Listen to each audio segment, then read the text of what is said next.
সুপ্রিয় দর্শক, আসসালামু আলাইকুম। সবাইকে আমন্ত্রণ জানাচ্ছি মোহনা টেলিভিশনের বিশেষ আয়োজন Chakda steel and rolling mills Bangladesh উন্নয়ন অগ্রগতি অনুষ্ঠানে। পুরো অনুষ্ঠান জুড়ে আপনাদের সাথে আছি আমি সাইফুল ইসলাম নয়ন। আমরা মূলত এই অনুষ্ঠানে আলোচনা করে থাকি বাংলাদেশ একটি উন্নয়নশীল দেশ হিসেবে কতখানি এগিয়েছে, কিভাবে এগিয়ে যাচ্ছে, কিংবা কিভাবে কাজ করলে এর উন্নয়ন ব্যাপকভাবে ত্বরান্বিত হবে সেই সকল বিষয় নিয়ে। আর এই সকল বিষয় নিয়ে কথা বলতে স্টুডিওতে আমন্ত্রণ জানিয়ে থাকি বাংলাদেশের উন্নয়ন কর্মকাণ্ডের সাথে জড়িত অত্যন্ত প্রিয় মানুষদেরকে। তার এই ধারাবাহিকতায় আমরা দুজন প্রিয় মানুষকে আমাদের স্টুডিওতে আমন্ত্রণ জানিয়েছি। আসুন পরিচিত তাদের সাথে। আমার সাথে আছেন মোহাম্মদ শফিকুল ইসলাম শিমুল, মাননীয় সংসদ সদস্য এবং একই সাথে ত্রাণ ও দুর্যোগ মন্ত্রণালয় সম্পর্কে স্থায়ী কমিটির দায়িত্ব পালন করছেন। এবং আমার সাথে আছেন শেখ আতিউর রহমান দীপু, প্রেসিডিয়াম মেম্বার বাংলাদেশ আওয়ামী যুবলীগ এবং একই সাথে সাবেক পরিচালক বিজিএমই। আমি প্রথমে যাব শফিকুল ইসলাম শিমুল স্যারের কাছে। স্যার, নবীন সংসদ সদস্য, এর আগে আপনি উপজেলা চেয়ারম্যান ছিলেন। সরকারের কিন্তু একটা ভিশন নিয়ে কিন্তু আপনাদের সরকার কিন্তু এই বছর সরকার গঠন করেছে। এই ভিশনকে বাস্তবায়ন করার জন্য আসলে এলাকার জনপ্রতিনিধিদের কিন্তু অনেক বড় ভূমিকা আছে, কিন্তু আপনি কিভাবে দায়িত্ব পালন করছেন? ধন্যবাদ আপনাকে। আমি আজকের এই আলোচনা শুরুতেই মোহনা টেলিভিশনের সকল দর্শক শ্রোতা ও আমার নির্বাচন এলাকার সর্বস্তরের জনগণকে জানাচ্ছি আন্তরিক শুভেচ্ছা। আপনারা জানেন যে 2009 থেকে 2014 সাল পর্যন্ত আমাদের বর্তমান সরকারের সফল প্রধানমন্ত্রী জননেত্রী শেখ হাসিনা ব্যাপক উন্নয়ন সাধিত করেছে। বিগত সময়ের চাইতে বর্তমানে মাথাপিছু আয় বর্তমানে আমাদের $1105 ইউএস ডলার। আমাদের বৈদেশিক রেমিটেন্স বেড়েছে। জিডিপি 7.2 ছিল, যা প্রায় 95% লক্ষ্যমাত্রা অর্জিত হয়েছে। বাকি 5% জামাত বিএনপি অপর রাজনৈতিকের কৌশলের কারণে বিঘ্নিত হয়েছে। শিক্ষা খাতে যুগান্তকারী সফলতা অর্জিত হয়েছে। জামাত বিএনপি সকল রাজনৈতিক ধ্বংসযজ্ঞের পরেও বছরের প্রথমে শিক্ষার্থীদের মাঝে আমরা বই তুলে দিতে পেরেছি। শুধু তাই নয়, একাদশ শ্রেণী পর্যন্ত ছাত্রীদের অবৈতনিক শিক্ষার ব্যবস্থা চালু করা হয়েছে। ছাত্রছাত্রীদের উপবৃত্তি 25 লক্ষ থেকে বাড়িয়ে 78 লক্ষ টাকা করা হয়েছে। বিদ্যুৎ 3500 মেগাওয়াট থেকে বর্তমান 10,400 মেগাওয়াট উন্নীত করা হয়েছে। মাননীয় এমপি, আমরা অনেকগুলো ক্ষেত্রে কিন্তু উন্নয়নের কথা বলছি এবং সরকার কিন্তু বেশ উন্নয়ন করেছে, কিন্তু আসলে স্পেসিফিকলি আপনাদের কিন্তু এখন যারা এলাকার জনপ্রতিনিধি হয়েছেন নতুন, তারা কিভাবে কাজ করছেন আমি স্পেসিফিকলি একটু জানতে চাচ্ছি। আমরা বিশেষ করে আমি আপনাদের কাছে বলতে চাই যে আমি আগে উপজেলা চেয়ারম্যান ছিলাম। সেই সময় উপজেলা চেয়ারম্যান থাকাকালীন অবস্থায় বর্তমান সরকারের মাননীয় প্রধানমন্ত্রী সমস্ত বাংলাদেশে 481টা উপজেলা রয়েছে, সমস্ত জায়গায় আমি আমার নাটক দিয়ে উদাহরণ দিতে চাই। সেই সময় মাননীয় প্রধানমন্ত্রী বিএনপি যখন ক্ষমতায় ছিল তখন যেই সমস্ত আমাদের উন্নয়নমূলক কর্মকাণ্ড ছিল, আওয়ামী লীগ রাষ্ট্রীয় ক্ষমতা আসার পর সেগুলো দ্বিগুণ করা হয়েছে। যেমন ভিজিএফ কার্ড, ভিজিডি কার্ড, বয়স্ক ভাতা, বিধবা ভাতা, মুক্তিযুদ্ধকালীন ভাতা, বিভিন্ন ভাতা দ্বিগুণ করা হয়েছে। এবং আমাদের সর্বস্তরের সাধারণ মানুষের মুখে হাসি ফুটেছিল। আমাদের বর্তমান সরকার মাননীয় প্রধানমন্ত্রী তিনি অক্লান্ত পরিশ্রম করে যাচ্ছেন। আপনারা জানেন এই দেশটা আগে বিএনপি যখন ক্ষমতায় ছিল বিশ্ব চ্যাম্পিয়ন ছিল পরপর 4 বার দুর্নীতিতে। সেটা বর্তমান সরকার মাননীয় প্রধানমন্ত্রী সেটা কাটিয়ে উঠতে সক্ষম হয়েছে। আমি একটু আতিউর রহমান দীপুর কাছে যাচ্ছি। আপনি বিজিএম এর সাবেক পরিচালক এবং একটি কোম্পানির সফটওয়্যার গ্রুপের এমডি দায়িত্ব পালন করছেন। সরকার কিন্তু এটা কিন্তু বাজেট ঘোষণা করেছে, কিন্তু আমরা মানে আসলে ব্যবসায়ী বান্ধব বাজেট কিনা, আমরা প্রতিটা কথা কিন্তু বলি যে সরকার এই বান্ধব, কিন্তু আসলে এইবার বাজেটটি কেমন হচ্ছে যদি আপনি এই বিষয় নিয়ে একটু পর্যবেক্ষণ করেন। ধন্যবাদ। আপনার বর্তমান আওয়ামী সরকার যতবার আগে যে কয়েকবার ক্ষমতায় এসেছে প্রত্যেকটা বাড়ি তারা জনকল্যাণমুখী বাজেট ঘোষণা করেছে। আচ্ছা, প্রত্যেক বাজেটে তারা উন্নয়নের ধারাকে সামনে রেখে কোন বিষয়ে বাজেট বরাদ্দ বেশি রাখলে সেটা ভালো হবে সেই বিষয়টা মাথায় রেখেই তারা এটা করেছে। যেমন শিক্ষা খাতে তারা বরাদ্দ বেশি রেখেছে, স্বাস্থ্য খাতে বরাদ্দ বেশি রেখেছে, যোগাযোগের ক্ষেত্রে বরাদ্দ বেশি রেখেছে। আপনি জানেন 2018 সালে আমরা পদ্মা সেতুর মতো সফল একটা জিনিস আমরা পেয়ে যাব, এর থেকে বড় অ্যাচিভমেন্ট আমরা মনে করি না কিছু আছে। শিক্ষা খাতে যে অসম্ভব একটা সফলতা অর্জন করেছে, সারা বিশ্বের কাছে গ্রহণযোগ্যতা পেয়েছে, এই বিষয়টা মাথায় রেখেছে। শিল্প খাতেও তারা বরাদ্দ রেখেছে, আগের তুলনায় একটু বেশিই রেখেছে।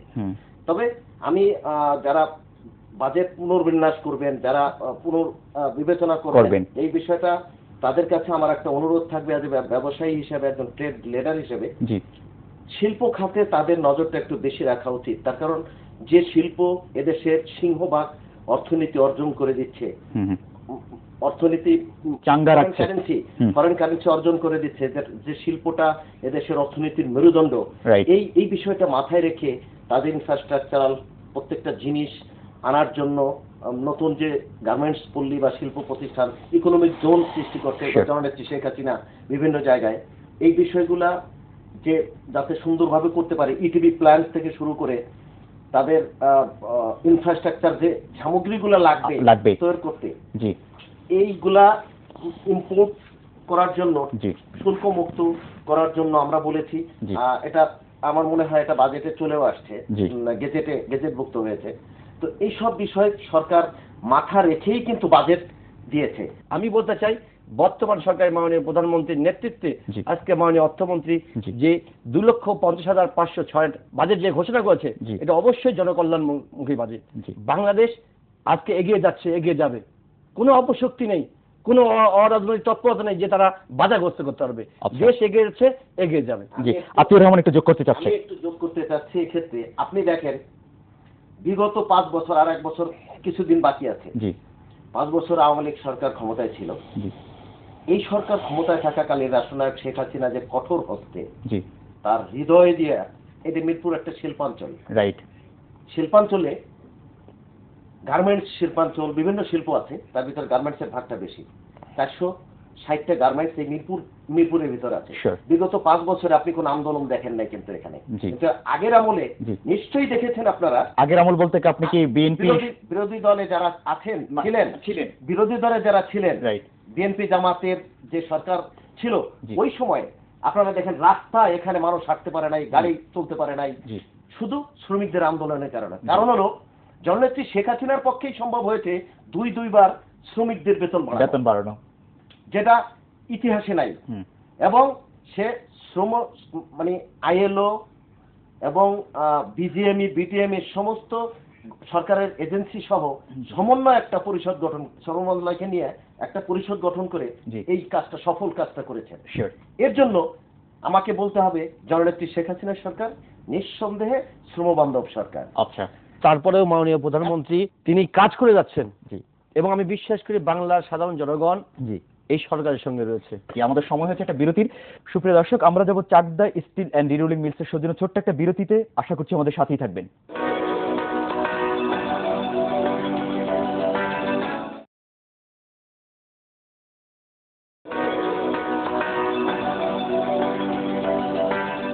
সুপ্রিয় দর্শক, বিরতির পর আবারও সবাইকে আমন্ত্রণ জানাচ্ছি Chakda steel and rerolling mills Bangladesh উন্নয়ন অগ্রগতি অনুষ্ঠান। অত্যন্ত দুজন প্রিয় মানুষ আমাদের সাথে আছেন, শফিকুল ইসলাম শিমুল এবং আতিয়ার রহমান দীপু। দীপু, আমরা বিরতিতে গিয়েছিলাম যে আপনি বলছেন যে সরকার প্রতিটি ক্ষেত্রেই অনেক ডেভেলপমেন্ট করেছে আর কি।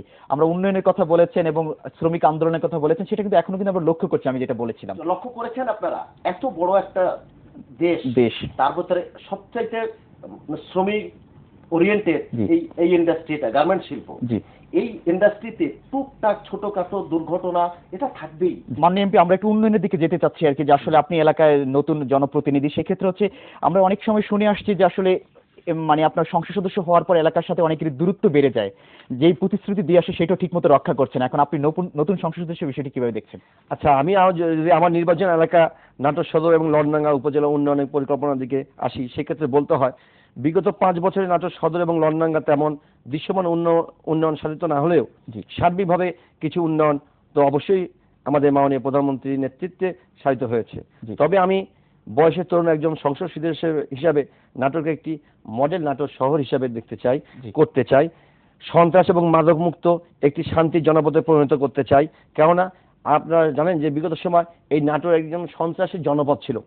সেইটা আমি নির্বাচিত হওয়ার পর থেকে আজকে নাটোরের মানুষ শান্তিপ্রিয় মানুষ, শান্তিতে ঘুমোচ্ছে, বসবাস করছে। আতিউর রহমান, যেটা হচ্ছে যে আসলে আপনি বিজিএম এর সাবেক পরিচালক ছিলেন, এখন হচ্ছে যে সরকার কিন্তু প্রতিটি সেক্টরে কিন্তু মানে উন্নয়ন করেছে, এটা কিন্তু নিঃসন্দেহে কিন্তু আমরা বলতে পারি আর কি।